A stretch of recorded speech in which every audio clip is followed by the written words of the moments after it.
قاری محمد طیب قاسمی کے YouTube channel کو سبسکرائب کیجیے اور امن کے پیغام کو پھیلانے میں ہماری مدد کیجیے اور نیچے دیے گئے ہوئے بیل آئیکن کو کلک کریں تاکہ ہر آنے والی نئی ویڈیو آپ کو براہ راست مل سکے۔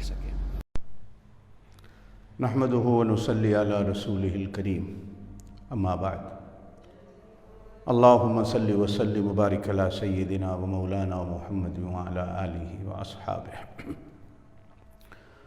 ناظرین و سامعین، السلام علیکم ورحمۃ اللہ وبرکاتہ۔ غزوہ بدر کی بات چل رہی تھی۔ 70 کے قریب کفار مارے گئے اور یہ بڑے بڑے لوگ تھے جو مارے گئے۔ 70 کے قریب قیدی ہوئے، 14 مسلمان شہید ہوئے۔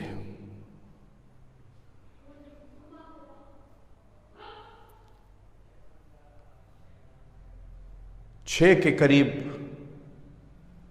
مہاجرین تھے اور 8 انصار تھے، جن میں سے 2 قبیلہ اوس سے تعلق رکھنے والے تھے اور 6 قبیلہ خزرج سے تعلق رکھنے والے تھے۔ نبی پاک صلی اللہ علیہ وسلم نے تمام کفار کو ایک بدبودار اور گندے کنویں میں پھینکوا دیا، اور پھر آپ صلی اللہ علیہ وسلم نے کھڑے ہو کر کنویں کی منڈیر پر ایک ایک کا نام لے کر فرمایا، تمہیں میں کہتا تھا حق کو مان لو، اب سزا بھگتو اس کی جو کچھ تم نے کیا۔ سیدنا فاروق اعظم رضی اللہ تعالیٰ عنہ نے عرض کیا، رسول اللہ صلی اللہ علیہ وسلم کیا یہ آپ کی آواز کو سن رہے ہیں؟ آپ صلی اللہ علیہ وسلم نے ارشاد فرمایا، صرف جواب نہیں دے سکتے ورنہ سننے میں یہ تم سے بھی زیادہ سن رہے ہیں میری بات کو۔ میں اگر اس پہ بات کروں تو موضوع میرا دوسری طرف چلا جائے گا، میں اس پہ بات نہیں کرنا چاہتا۔ نبی پاک صلی اللہ علیہ وسلم نے مدینہ پاک فتح کی خوشخبری دینے والے صحابہ کرام کو بھیجا کہ جاؤ مدینے میں فتح کی خوشخبری دے دو۔ راستے میں آپ صلی اللہ علیہ وسلم نے وادی صفرا میں ایک ٹیلہ ہے جس کو ٹیلہ سیر کہا جاتا ہے، اس کے قریب ایک سوکھے ہوئے درخت کے سائے میں بیٹھ کر آپ صلی اللہ علیہ وسلم نے مال غنیمت کو تقسیم فرمایا۔ آج بھی وہ ٹیلہ وادی صفرا میں موجود ہے جہاں آپ صلی اللہ علیہ وسلم نے مال غنیمت کو تقسیم فرمایا۔ خوشخبری لے کر مدینہ میں پہنچنے والے جب پہنچے تو جنت البقیع میں انہوں نے دیکھا کہ کسی کو دفن کیا جا رہا ہے۔ وہاں پہنچے تو معلوم ہوا کہ نبی پاک صلی اللہ علیہ وسلم کی لخت جگر حضرت عثمان غنی رضی اللہ تعالی عنہ کی اہلیہ زوجہ محترمہ بنت رسول حضرت رقیہ رضی اللہ تعالی عنہ کو دفن کیا جا رہا تھا۔ یہ جب آپ صلی اللہ علیہ وسلم مدینہ سے نکلے ہیں تو حضرت عثمان غنی کو حضور صلی اللہ علیہ وسلم نے روک دیا تھا کہ تم گھر رہو اور اپنی بیوی میری بیٹی کی تیمارداری کرو۔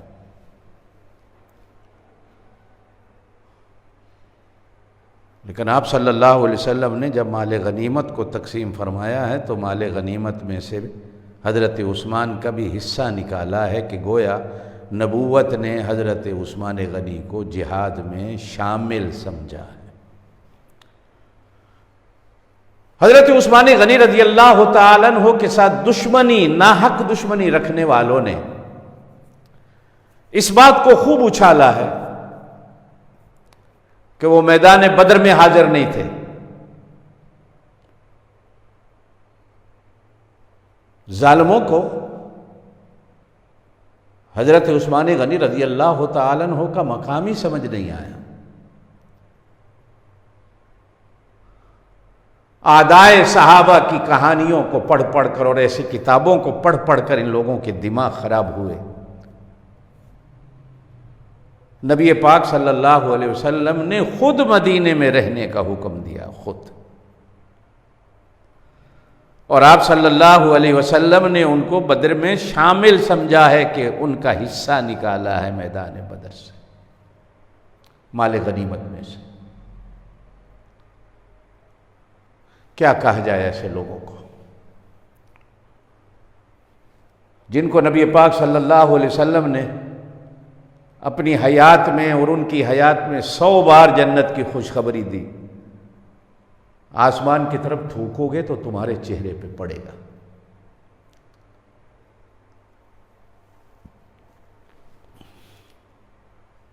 نبی پاک صلی اللہ علیہ وسلم قیدیوں کو لے کر میدان بدر سے نکلے۔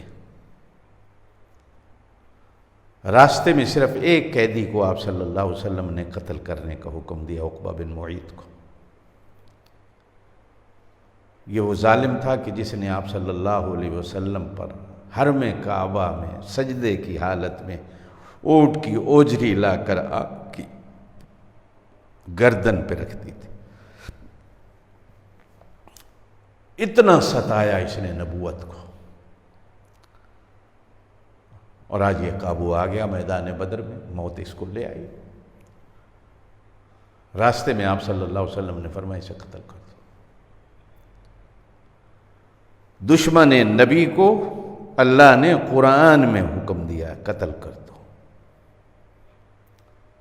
نبی کو اذیت دینے والا، نبی کو گالی دینے والا، نبی کو دکھ دینے والا، نبی کو تکلیف دینے والا، شریعت نے اس کی سزا قتل رکھی ہے۔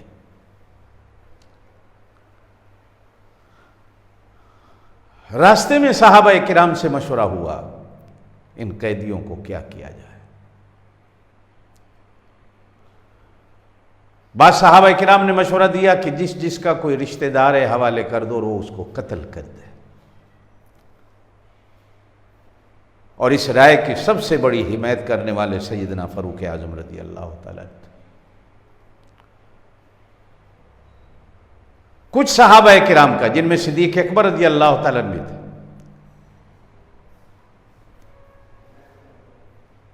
کہ ان میں سے جو اچھے مالدار ہیں ان کو فدیہ لے کر چھوڑ دیا جائے، اور جو پڑھے لکھے ہیں ان کو مدینے میں رکھ لیا جائے کہ ہمارے بچوں کو پڑھائیں۔ ان قیدیوں میں نبی پاک صلی اللہ علیہ وسلم کے چاچا حضرت عباس بھی تھے۔ آپ صلی اللہ علیہ وسلم کے بڑے داماد حضرت زینب کے گھر والے ابو العاص بن ربیع بھی تھے۔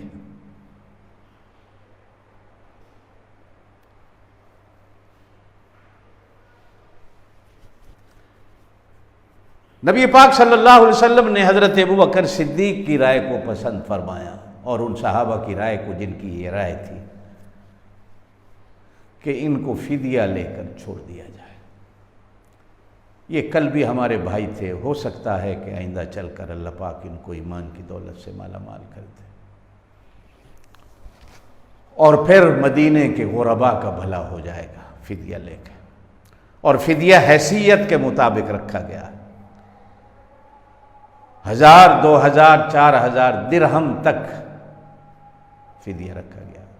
حضرت عباس کا سب سے زیادہ رکھا گیا۔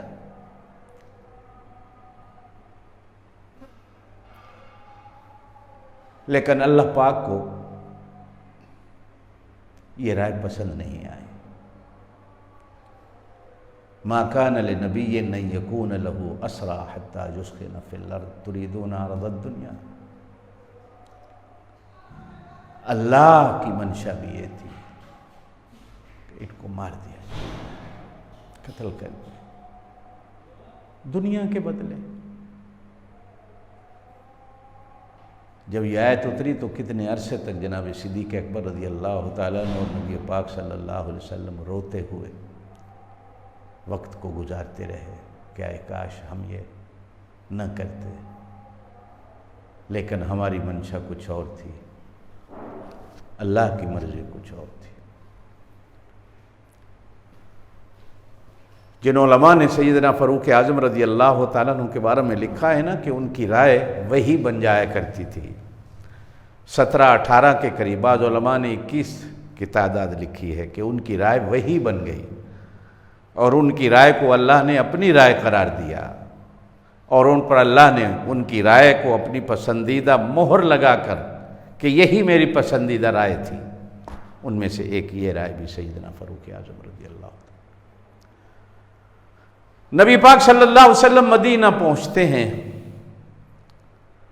تو آپ صلی اللہ علیہ وسلم پہلے اپنی لخت جگر کی قبر پہ جاتے، رو رو کر کھڑے ہو کر مغفرت کی دعا مانگی۔ یہ جو آج کل ہمارے ہاں ایک رواج ہے نا، یہ رواج ہے کہ کسی کا کو باہر رہتا ہے، وہ 2 دن میں 3 دن میں آنے والا ہے، تو میت کو قبر میں ایسے ہی رکھ دو، دفناؤ نہیں، تاکہ وہ آ کر اس کا منہ دیکھ لے۔ کیا منہ دیکھنے سے وہ زندہ کر لے گا؟ وہ زندہ ہو جائے گا مرنے والا۔ بھائی اگر وہ جنتی روح ہے تو اس کو جنت میں جانے دو، اگر جہنمی ہے تو جہنم میں جانے دو، یہ اللہ کے فیصلے ہیں، ہمیں کوئی اختیار نہیں ہے۔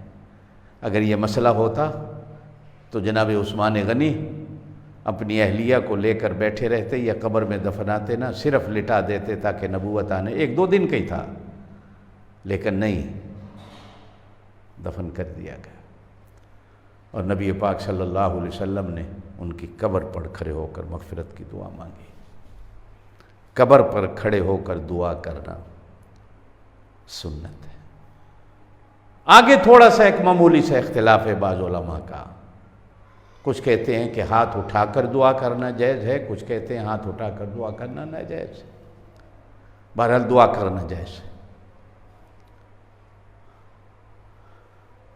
قیدی قید کر دیے گئے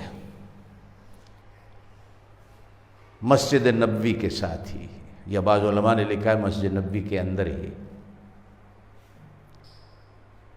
ہتھ کڑیاں بھی ڈال دی گئیں، بیڑیاں بھی ڈال دی گئیں۔ ہتھ کڑیاں بیڑیاں کیا تھی؟ دھاگے اور رسیوں سے باندھے گئے یا کپڑوں سے باندھے گئے۔ اس زمانے میں یہ تھوڑی تھی جو آج کل لوہے کی بنی ہوئی ہوتی۔ نبی پاک صلی اللہ علیہ وسلم نے صبح اٹھ کر فرمایا کہ ساری رات میرے چاچا کے کرہنے کی آواز آتی رہی ہے، مجھے نیند نہیں آئی، میرے چاچا کی وہ جو باندھے ہوئے ہیں نا ذرا ڈھیلا کر دو۔ صحابہ کرام نے ڈھیلی کر دی۔ تھوڑی دیر کے بعد نبوت نے کہا یہ ناانصافی ہوگی، جب چاچا کے ہاتھ ڈھیلے کیے تو سب کے کر دو۔ چنانچہ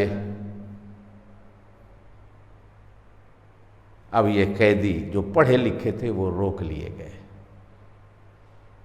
کہ وہ مسلمان بچوں کو تعلیم دیں۔ نبی پاک صلی اللہ علیہ وسلم کو خود تعلیم کی فکر تھی۔ قرآن کی پہلی وحی نبی پاک صلی اللہ علیہ وسلم پر یہی اتری ہے، اقرا، پڑھو۔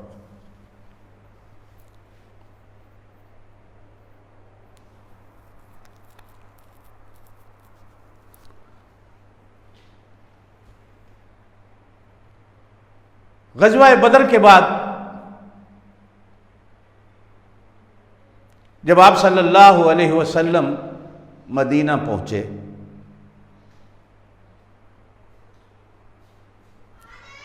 تو رمضان المبارک کے روزوں کی فرضیت کا حکم آیا۔ یا ایھا الذین آمنوا کتب علیکم الصیام کما کتب علی الذین من قبلکم لعلکم تتقون۔ اور اسی سال پہلی عید عید الفطر تھی جو مسلمانوں نے مدینے میں منائی۔ اسی ماہ مبارک میں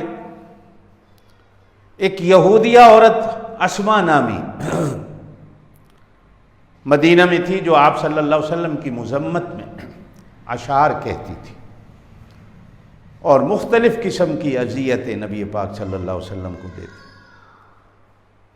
ایک رات ایک نبینہ صحابی حضرت عمیر بن عدی رضی اللہ تعالیٰ اندھیرے میں جا کر اس کے گھر میں گھسے اور سینے میں تلوار اتار کر بسلامت واپس آ گئے۔ اور نبی پاک صلی اللہ علیہ وسلم کو واقعہ سنایا تو آپ نے صحابہ کرام کو ہنس ہنس کے کہا کہ نبی نے کی بات سنو، یہ کیا کر کے آیا ہے۔ اللہ اکبر، اللہ اکبر، اللہ اکبر، کیا ایمان تھا صحابہ کرام رضوان اللہ مجمعین۔ رمضان کے بعد شوال کا مہینہ آیا تو غزوہ قرقدۃ القدر واقع ہوا۔ اگرچہ لڑائی کا موقع تو نہ آیا، دشمن مسلمانوں کی اطلاع پا کر منتشر ہو گیا۔ آپ صلی اللہ علیہ وسلم نے 3 دن تک وہاں قیام فرمایا۔ اسی سال ماہ شوال میں حضرت عائشہ رضی اللہ تعالی عنہا کی رخصتی ہوئی اور وہ ام المومنین بن کر نبی پاک صلی اللہ علیہ وسلم کے گھر میں آئیں۔ پہلے بھی میں نے کچھ باتیں عرض کی تھی، انشاءاللہ جب موقع آئے گا حضرت عائشہ رضی اللہ تعالی عنہا کی حیات طیبہ کو بیان کرنے۔ اسی شوال میں غزوہ بنو قینقاع ہوا۔ یہودیوں کے 3 بڑے قبیلے تھے، میں نے اگلے دن کہا تھا، بنو قریظہ، بنو نذیر اور بنو قینقاع۔ بنو قینقاع کے نام پر مدینے میں پورا ان کا بازار تھا، جس میں لوہے کا کاروبار، برتنوں کا کاروبار، سونے کا کاروبار سارے کا سارا یہودیوں کے قبضے میں تھا۔ ان سے بھی نبی پاک صلی اللہ علیہ وسلم کو معاہدہ تھا کہ نہ ہم مسلمانوں سے جنگ کریں گے اور نہ ہی مسلمانوں کے دشمنوں کی مدد کریں گے، مگر قبیلہ بنو قینقاع کے لوگوں نے عہد شکنی کی، اور ایسی عہد شکنی کہ الٹا وہ مسلمانوں کے ساتھ جنگ پر آمادہ ہوئے۔ جو بھی مسلمان بنو قینقاع کے بازار میں جاتا اس سے چھیڑ چھاڑ ضرور کرتے اور مسلمانوں کا مذاق اڑاتے، یہ ان کا وتیرہ اور ان کی عادت بن چکی، حتیٰ کہ مسلمان خواتین کو تنگ کرنا ان کا روزانہ کا معمول تھا۔ ایک دن نبی پاک صلی اللہ علیہ وسلم ان کو سمجھانے کے لیے ان کے بازار میں تشریف لائے تو یہودیوں نے نبی پاک صلی اللہ علیہ وسلم سے کہا کہ قریش مکہ تو جنگ سے اناڑی تھے، ہمارے ساتھ تم لڑتے تو تمہیں پتہ چلتا کیا لڑائی ہوتی۔ گویا کہ یہ کھلی دھمکی تھی، لیکن نبی پاک صلی اللہ علیہ وسلم صبر سے سن کر خاموشی سے واپس آ گئے۔ چنانچہ انہی دنوں میں ایک سونار یہودی نے ایک مسلمان عورت کو بے پردہ کر دیا۔ کوئی مسلمان دیکھ رہا تھا، غصے میں آ کر اس مسلمان نے اس یہودی کو قتل کر دیا۔ غصے میں آ کر سارے یہودی بازار والے اکٹھے ہوئے، اکٹھے ہو کر انہوں نے مسلمان کو شہید کر دیا۔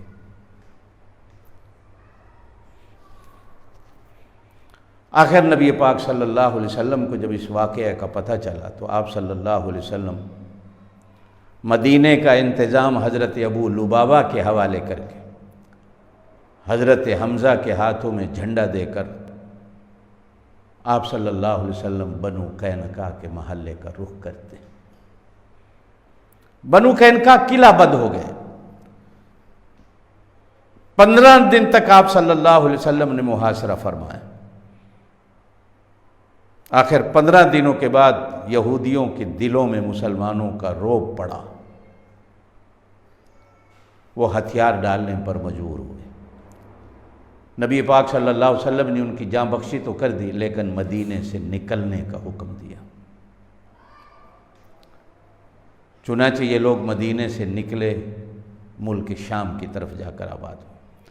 آپ صلی اللہ علیہ وسلم نے ان کے اموال کو ضبط فرمایا۔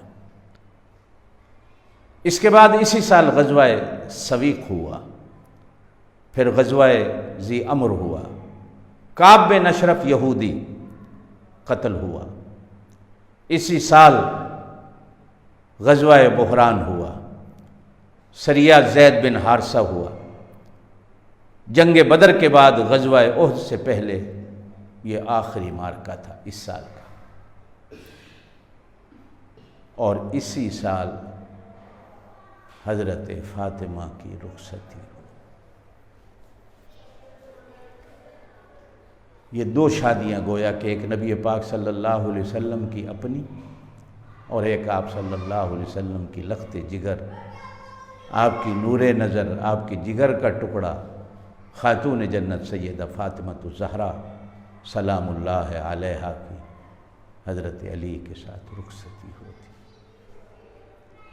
زندگی رہی تو انشاءاللہ تعالی حضرت فاطمہ کی رخصتی پر کل اگر موقع ملا تو بات کروں گا۔